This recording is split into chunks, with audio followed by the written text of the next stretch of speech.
Federal Reserve is testing their ability to bail out large institutions. This is the effects of repos and reverse repos as a form of quantitative easing and quantitative tightening. It appears that they are currently telegraphing their hand in stating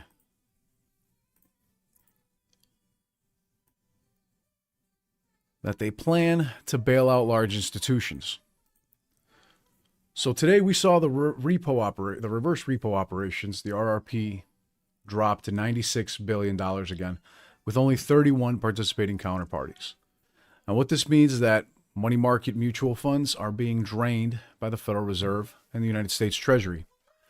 It means that the United States bond market, the Treasury bill issuances, may go no bid in the near future, as the reverse repo operations are a major source of liquidity for these Treasury bill issuances. And that has been almost completely drained from a high of $2.55 trillion in 2022 to only $96 billion left today. We saw Janet Yellen say that we will need to employ extraordinary measures beginning today, ladies and gentlemen, due to the debt ceiling. This, of course, as you guys may or may not know, is one of her final acts as Treasury Secretary before the United States President Donald Trump administration came into power yesterday. So the debt limit here is what caps the amount of money that the United States is authorized to borrow in order to fund the government and pay its financial obligations, pay employees, pay vendors, even pay Medicare, etc. And of course, now that's going to be the problem of Donald Trump and the next United States Treasury Secretary. In case you didn't know, Trump has tapped Scott Bessent, who is a billionaire hedge fund manager, to become the new U.S. Treasury Secretary, which is, of course, good news. I would much rather have somebody who is capable of managing billions and billions of dollars in charge of managing the United States Treasury. So in case you guys didn't know, again, Janet Yellen said that the debt limit does not authorize new spending, but it creates a risk that the federal government might not be able to finance its existing legal obligations that Congresses and presidents of both parties have made in the past. She said, "I respectfully urge Congress to act promptly to protect the full faith and credit of the United States." As you guys are aware, the debt limit was suspended in June of 2023, and that expired on January 2nd.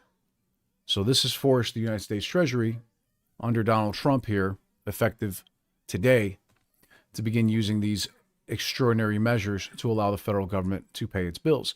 They're doing this by not paying all their bills. Ernest says they are on purpose going to tank the economy on Trump, and it is seeming more and more likely to be the case.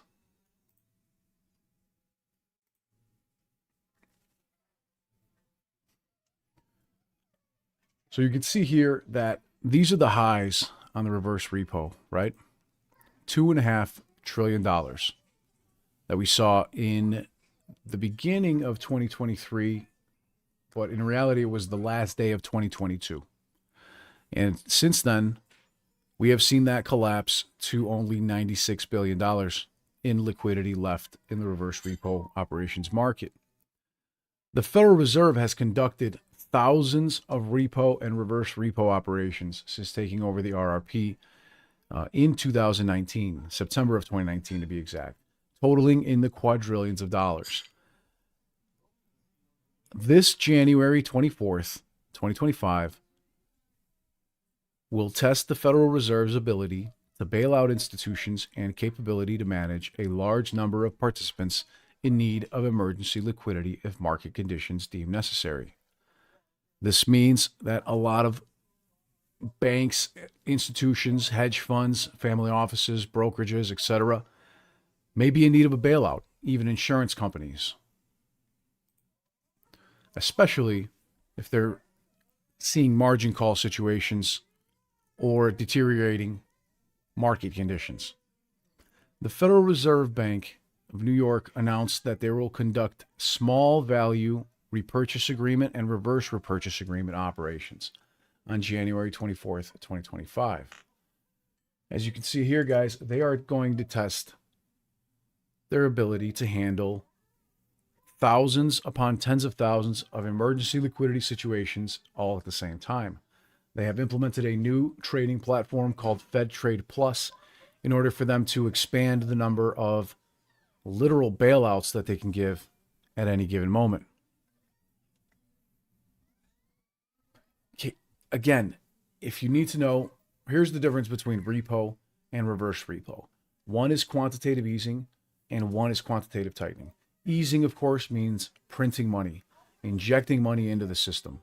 And tightening means a vacuum cleaner sucking money out of the financial system. So in repo, the Fed purchases securities from financial institutions, and they have an agreement to sell them back at a later date. This process injects liquidity into the banking system, ensuring that banks have sufficient cash to meet their short-term needs. The repo and reverse repo operations here by the Fed are overnight. So one day they borrow the securities, and the next day they sell them back to the Fed, etc., or vice versa. In a reverse repo, the Fed sells the securities to financial institutions with an agreement to repurchase them later. This operation withdraws excess liquidity from the banking system, helping to maintain the federal funds rate within the target range by the FOMC. Now, the repo operations and the reverse repo are two separate functions. One is handled directly through the repo market. The other one is through the reverse repo market, although the reverse repo does consist of a two-part and a two-day system, one in which the bank purchases the securities from the Fed, and the following day the Fed buys it back from them. And the repo agreements basically mean that the Federal Reserve is buying securities from the financial institutions and paying them back at a separate time. This is not always an overnight thing. This can sometimes extend for a period of days or even weeks. This is particularly important because a very small number of retail investors actually know that the reverse repo and the repo operations market crashed in September of 2019. On September 17th, interest rates on overnight repo agreements spiked so massively that banks were no longer lending money to each other or to people in general. So the SOFR rate increased sharply from 2.4 to 5.25% in one day. And then during the trading day, those interest rates reached as high as 10%. When that happened, there were no banks, almost no banks, right? That's a figure of speech, that were willing to lend money. It became extremely expensive for you or I or any banks to borrow money. So this massively affected unsecured loans between banks themselves, including the EFFR, which is the effective federal funds rate, which serves as a measure for the interest rates, which skyrocketed to those extremely dangerous levels of 10%. Had the Federal Reserve not jumped in and injected billions and tens of billions of dollars every single day, we would have had a complete crash of the financial sector as we know it. The Fed intervened by injecting $75 billion into the repo market on September 17th and every single morning for the rest of the week. Alexander asks, did the SPY tank that day? My friend, I don't have those numbers up at the moment, but I bet you if you look up the historical data, it would be there. I know there was massive volatility and it was quite a red day. I wouldn't say, not a correction, but more of a sign of the times that there were some serious issues going on in the markets. On the 19th of September, the Fed lowered the interest paid on bank reserves, and the Federal Reserve had to continue to regularly provide liquidity to the repo market all the way through June of 2020, which you guys understand now what happened in early 2020, that the Fed used as an excuse to print trillions and trillions of dollars. Now the Federal Reserve has to operate the reverse repo operations every single day. In case you were unaware, economists later identified that the main cause to be a temporary shortage of cash available in the financial system, which was itself caused by two events taking place on September 16th, the deadline for the payment of quarterly corporate taxes and the issuing of new Treasury securities. The effects of this temporary shortage were exacerbated by the declining level of reserves in the banking system. We are seeing very similar things happen right now. I just took this screenshot moments ago. There are hundreds of billions of dollars worth of Treasury bills and bonds being issued by the United States Treasury every single week. If the Federal Reserve's reverse repo facility is significantly drained, we're going to see massive challenges in having sufficient cash for United States Treasury bill and bond issuances. At the same time, there is even further reduction of liquidity available, right? This is the balance sheet reduction, which is quantitative tightening. This has been happening since March of 2022, and the Federal Reserve has reduced their assets from $9 trillion to $6.9 trillion. They have been allowing $25 billion in treasuries and $35 billion in mortgage-backed securities, MBS, to mature every month without reinvesting in them, thereby decreasing liquidity in the banking system. There is a few ways and a few tricks up their sleeve. These are some of the emergency tools that allow the Federal Reserve to prevent a market crash. There are 6 main ways. Number 1 is open market operations. The Fed can conduct repos where they buy securities from financial institutions, pumping money into the financial system. This gives them more cash to prevent themselves from getting margin called or from having to pull their funds out of the stock market. There's the standing repo facility, and this allows counterparties to access cash on an overnight basis by selling securities to the Fed with an agreement to repurchase them the next day. This is a backstop to ensure that money is available to the banking sector. 3 is primary dealer credit facility. In extraordinary circumstances, the Fed can provide overnight loans to primary dealers in exchange for collateral. This helps ensure that they have enough liquidity again, and the discount window. The Fed can provide short-term loans to financial institutions through the Fed's discount borrowing window. And this uses their assets as collateral so that they don't have to basically fire sale their assets to maintain their margin on heavily shorted positions. Number 5, direct Treasury purchases. In extreme cases, the Fed can pull a Japan and directly purchase U.S. Treasuries in the secondary market, though this would usually be done cautiously to avoid market distortion, which is something that's already happened in the country of Japan. In coordination with the U.S. Treasury, they can work together to manage the issuance of new debt, ensuring that liquidity needs are met without disrupting financial markets.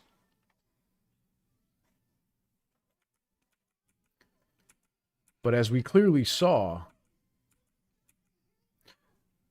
the reverse repo has been draining at a very rapid clip. Let me switch it up for you guys here. You can see here that as of right now, these depository institutions, money market funds, banks, and government-sponsored enterprises are going to be tested for their ability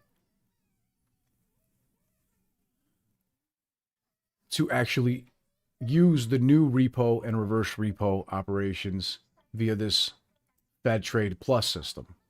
The Federal Reserve is telegraphing their hand. I saw, I can't remember who it was, BioMoose, I believe, on Twitter, was advising something about this. And it really made me want to make a video on it for you guys so at least people could understand what's happening here. It really appears that the Federal Reserve is saying we're significantly concerned about the potential for a market crash, and we may have to bail out thousands upon thousands of institutions all at the same time.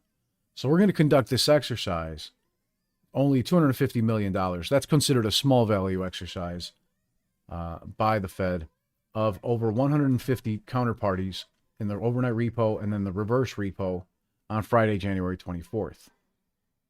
It definitely appears that they're getting ready for something of epic proportions.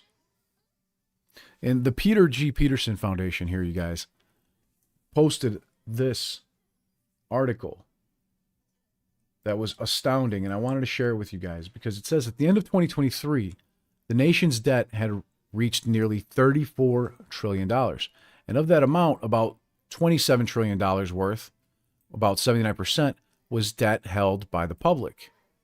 The American people, representing cash borrowed from domestic and foreign investors. Of course, outside the United States as well.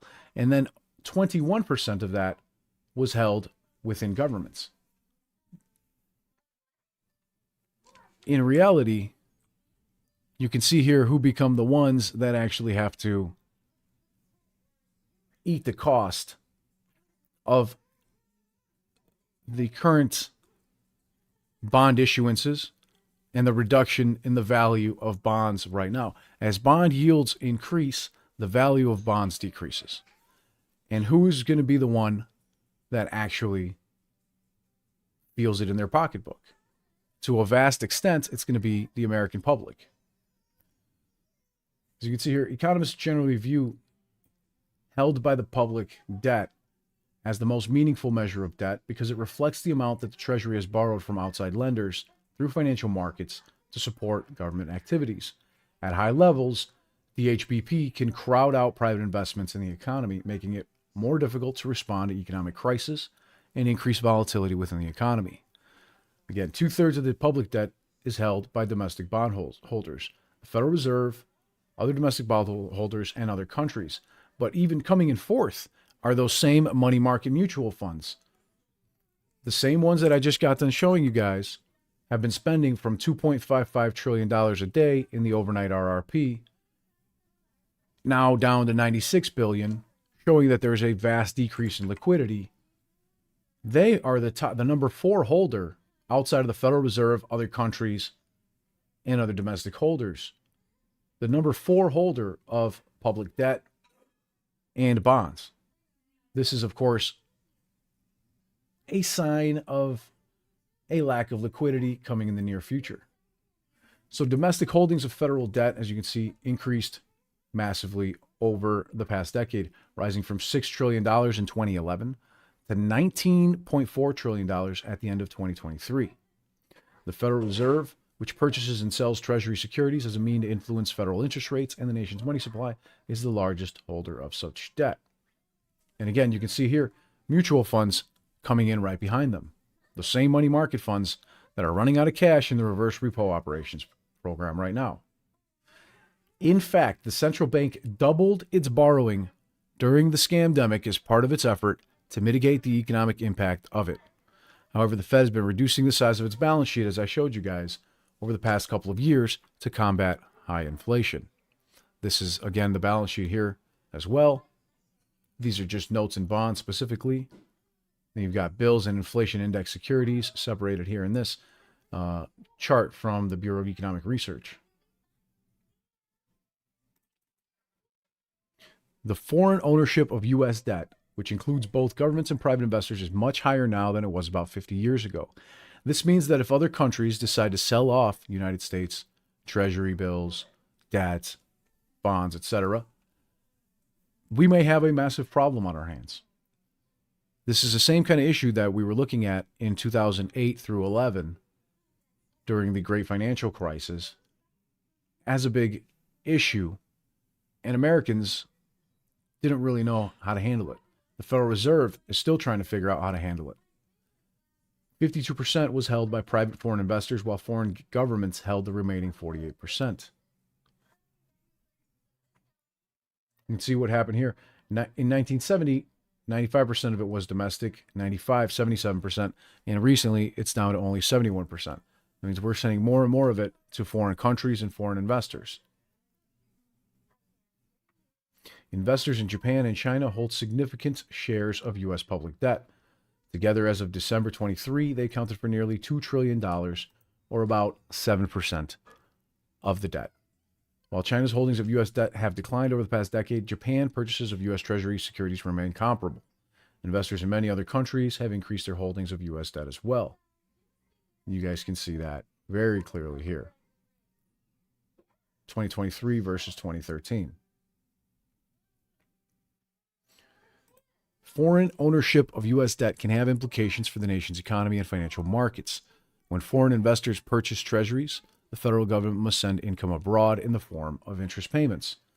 And again, right now, as high as interest rates are, and as high as our debt is, we are making the most in interest payments this country has ever made in its history. On the one hand, that foreign investment may help increase U.S. economic activity if the money borrowed from such investors is used for productive purposes.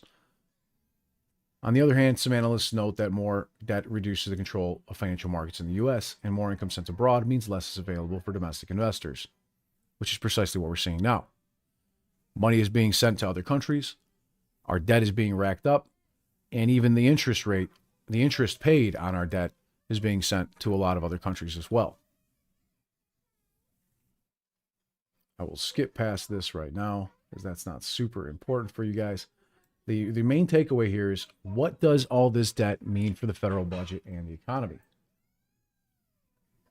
The nation's high and rising levels of such debt can affect economic growth and poses a number of risks. It could reduce private investment and slow the economy, increase interest payments to foreign holders, thereby potentially reducing national income, elevate the risk of a fiscal crisis, lead to higher interest rates, constrain lawmakers from implementing policies to respond to crisis or invest in the future, and impede intergenerational equity, preventing future generations from accessing public goods and services. Until lawmakers in Washington can agree on a fiscally sustainable approach to the federal budget, public debt will continue to rise, threatening important safety net programs as well as domestic and foreign confidence in U.S. markets that can eventually chip away at economic opportunities.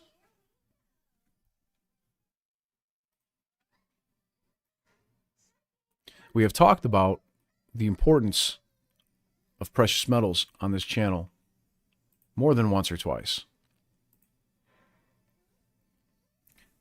And when we're seeing liquidity dry up like this, meanwhile, stock markets are at all-time highs, crypto markets are at all-time highs, and the bond market continues to sell off here as it's starting to stabilize, but continues to sell off, and we don't know exactly what the Fed's going to do here in January. Yes, Sue Ray, the fact is that it means you pay more and you get less. Inflation continues to move higher. Money market funds are being drained. United States Treasury bill issuances are in danger. The debt ceiling is a serious issue because we can't continue to print money like it's going out of style. We feel it every single time that the debt rises in our pocketbooks. It is an invisible tax on the American people and people around the world. And the Federal Reserve conducting these operations on January 24th makes it very clear the Fed believes it to be likely that they will have to bail out more companies than they have ever done in the past due to an upcoming financial crisis.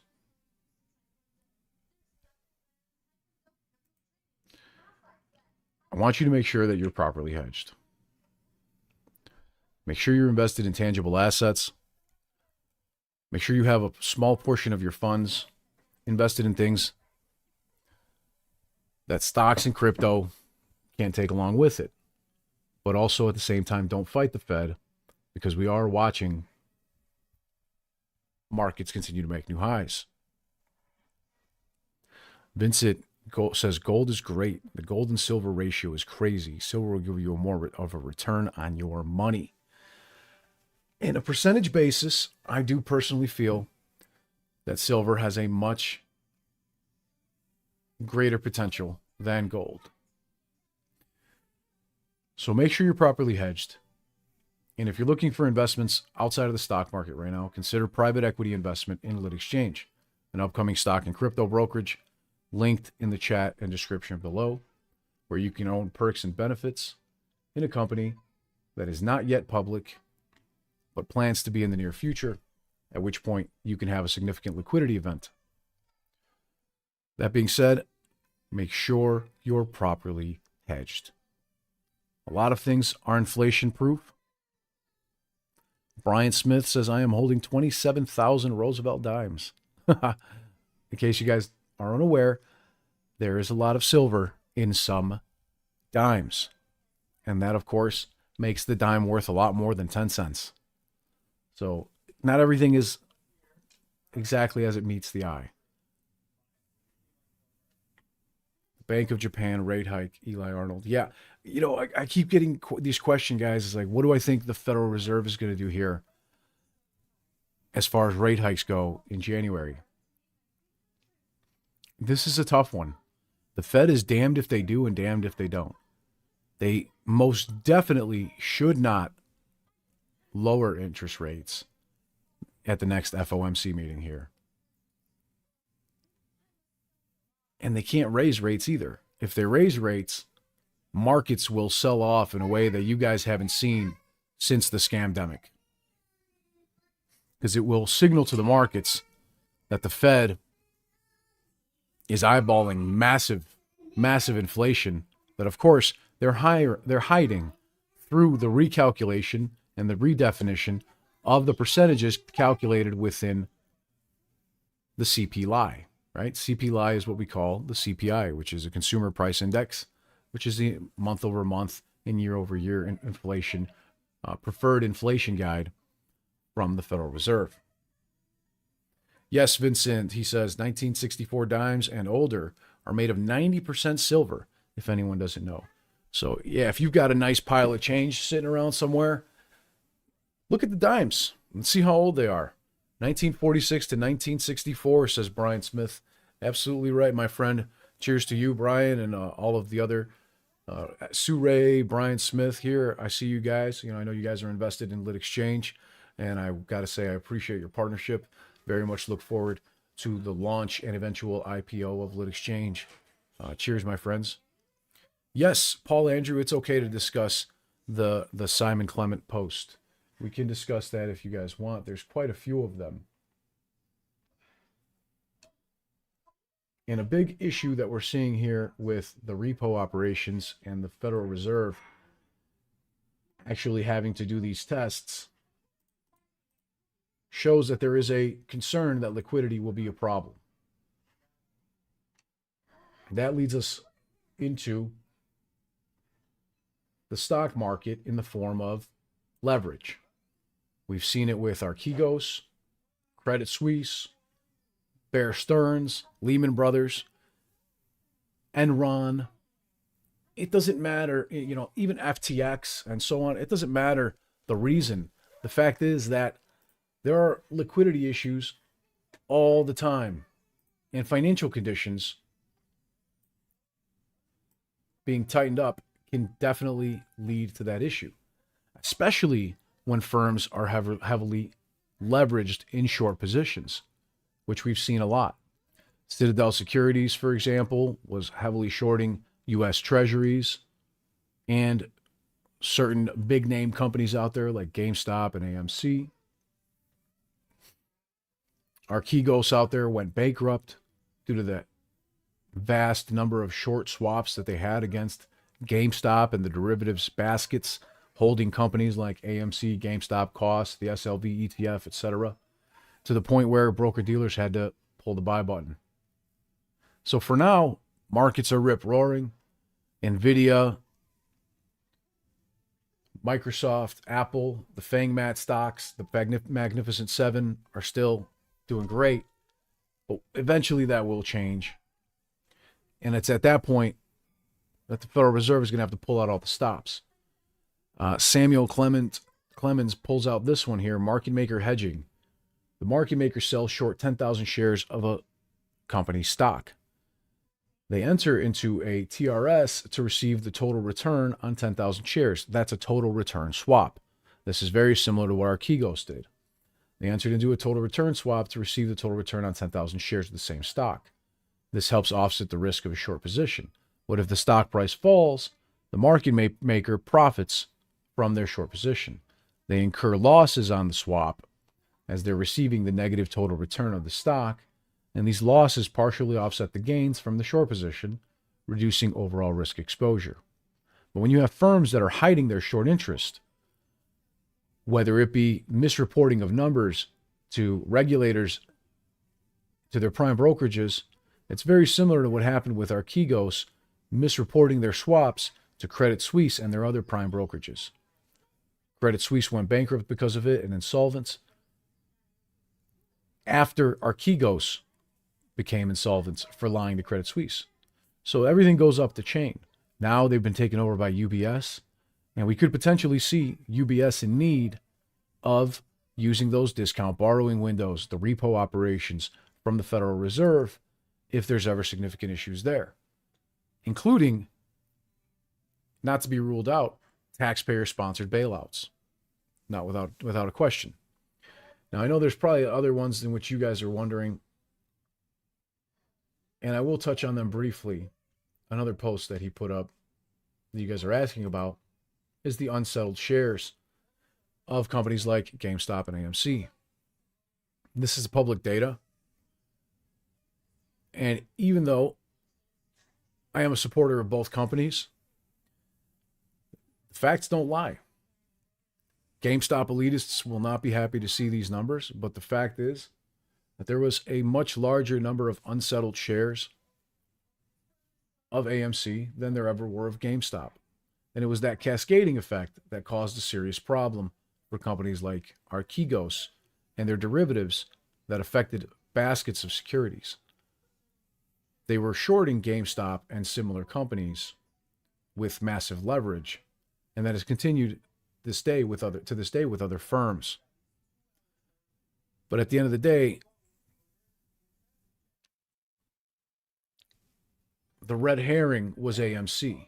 The black swan was AMC, not GameStop.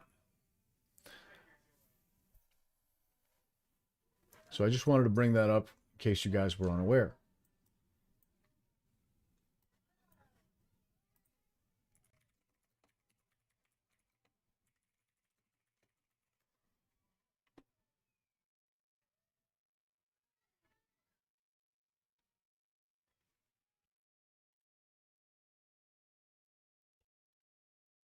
How do you fix something when everyone is involved?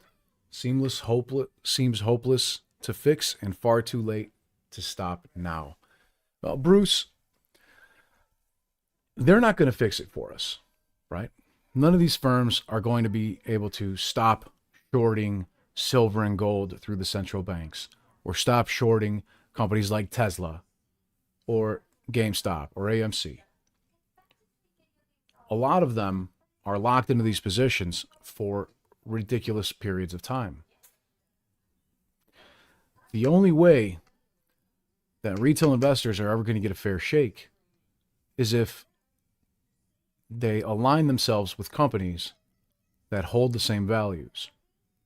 Companies that want to help them by avoiding dark pools, avoiding payment for order flow, avoiding market manipulation, by routing orders to lit markets, by not giving you worse bid-ask spread, by selling your orders using payment for order flow to wholesalers like Citadel and Virtue, who can then internalize your trades, front-run your orders, and then fail to deliver on your shares. That's exactly what you're seeing on this screen. Unsettled shares in the DTCC over a period of time of AMC and GameStop. We're talking billions and billions of dollars worth and hundreds of millions, if not billions, of shares as well. Nicholas says, I'm a proud lit exchange investor. The future is near and appears to be perfectly timed when retail investors will be looking for a more transparent way to invest. Cheers, my friend. I want to give you a huge shout out, Nicholas. Thank you very much for being one of the investors in Lit Exchange. Make sure you guys go ahead and check out the company at litexchange.com, and you will be able to get a much better understanding of what's going on, what we're going to do, as well as check out our filings on the SEC website and invest in the company via a FINRA-regulated funding portal and broker-dealer called Silicon Prairie. So far, there's over 200 retail investors that have invested over $500,000. Almost 300 investors now have invested over $500,000 in Lit Exchange, 100% organically.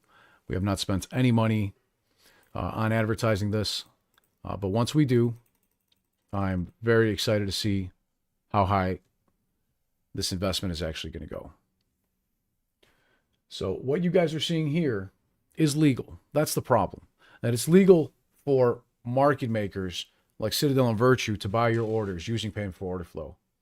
It's legal for them to buy them from companies like Robinhood, Webull, Fidelity, Schwab, you name it, Public. It's legal for them to internalize your trades and give you IOUs in your account. And it's legal for them to fail to deliver your orders and your trades. And it's not legal for them to front run your trade using their hedge fund, but they do that anyway. Virtue is currently being sued.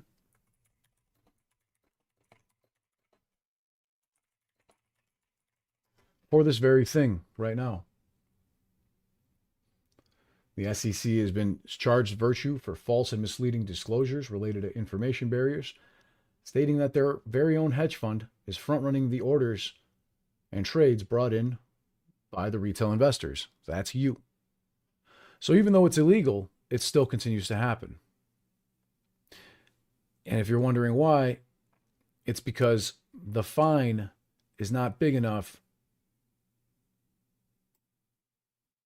to get them to stop. See, it says here, for example, Virtue America's proprietary trader allegedly could observe that Virtue Americas had executed the orders of a large institutional customer throughout the day. Those orders, for example, could have been from Robinhood, and understand that the same customer may follow a similar trading pattern over the next days and take advantage of such information by trading ahead of the customer's subsequent orders. This is using payment for order flow from the market maker as their hedge fund to get the information of all the orders coming in from Robinhood or Fidelity or Schwab, whatever brokerage you want to say, or whatever institution, and then making sure that they make money off of it and you don't. At a time when Virtue handled around a quarter of all market orders placed by retail investors in the U.S., we allege that proprietary traders had nearly unfettered access to material, non-public information about institutional customers' trades. Information which could be abused for personal gain. This will continue to happen until you invest in a company that is actually routing your orders to lit markets directly, that is preventing the dark pools from manipulating your orders by doing so, and that doesn't allow the wholesalers to get their hands on your trades. Ladies and gentlemen, if we want these things to change, if we want better markets, we have to do it ourselves. Luke, how is using Lit Exchange better than routing via IEX like I do currently? My friend, Lit Exchange is an upcoming broker-dealer. IEX is a lit market. Currently, if you're routing your orders to IEX, that's a great thing. It is also extremely convoluted, a very difficult process to do on the very few brokerage that you can do it on, because they prefer that you actually go to the dark pools, and most of them automatically route your trades. But if you can manually route your trades to IEX, I suggest you do. I suggest it is a great idea if you actually want market discovery. Better price discovery. The problem is that the vast majority of people, I would say 99% of people plus, have no idea how to route their trades to IEX or to any lit market, to the NYSE, to the NASDAQ. People just don't know how to do it. And on your cell phone, on most, you can't do it. So therefore, we're proposing a much more elegant solution. We'll do it for you automatically. And also make sure that your investments are kept safe. That if you don't want your shares lent out, that we don't lend them out. That if you want to know how many shares of a company are held within our brokerage, we're going to tell you. Because there's a little thing called transparency out there that doesn't exist with most stock brokerage firms. So, if you want to be able to use a trading platform along with the assistance of artificial intelligence and thousands of your best friends at the same time, working together to form a level of cohesiveness and swarm intelligence via a hive mind, Lit Exchange is going to be a game changer for retail investors. Luke Moonwalker says, thanks for the response, and you are correct. I do it with Fidelity, and it is buried in the desktop app. Yes, that's correct. And in case you guys didn't know, you have to get an account with the brokerage. Not Lit Exchange, but Fidelity. You have to get an account with Fidelity. You have to get everything approved and set up. You can't do it on the phone app, and you can't do it on the website. You have to download Fidelity Trader Pro, whatever it's called, Fidelity's application, download it to your computer, install it. You then have to go into the settings and enable trade routing. You then have to call or message Fidelity in an email to get them to give you the ability to enable trade routing. You then have to know which one of the 68 dark pools to avoid and which one of the few lit markets to actually route the order to at any given moment. If there's insufficient liquidity on IEX, then you may not be able to actually process your trade. So then you would have to wait a significant period of time, see if your order goes through. If it doesn't, you have to back out, cancel the order, resubmit the new order with a different lit market and hope for the best, and you have no eyes on it whatsoever. So to say that it's complicated is very much an understatement. So they intentionally make it easier to do market orders so they can internalize. Yes, and they intentionally make it easier to automatically route all your orders to the dark pools. They want to automatically route all your orders to the dark pools because they make more money. The broker dealers. Fidelity makes more money when Virtue buys your order from them than if you will route it to the NASDAQ or the NYSE or IEX or whatever, to whatever lit market. That's the big problem.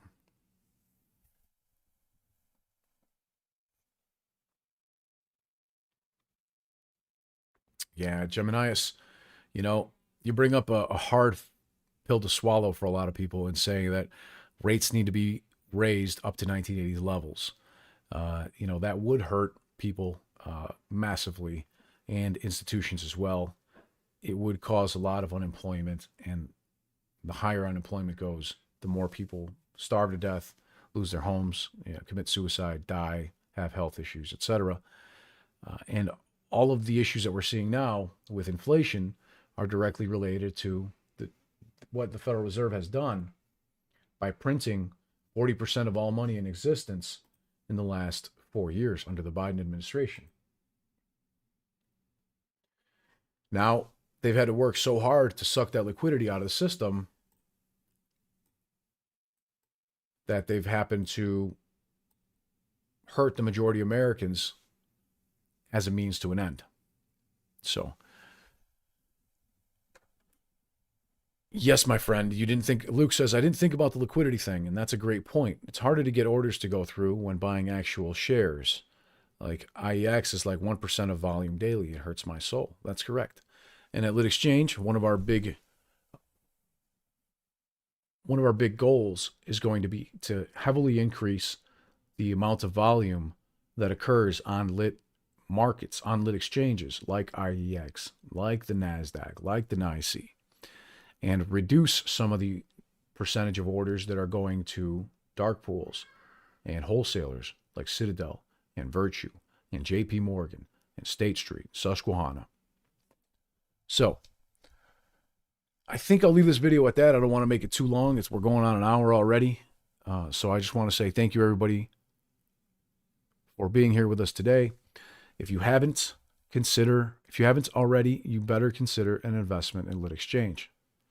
Because when the company IPOs in the future, there's a high likelihood that you'll regret it.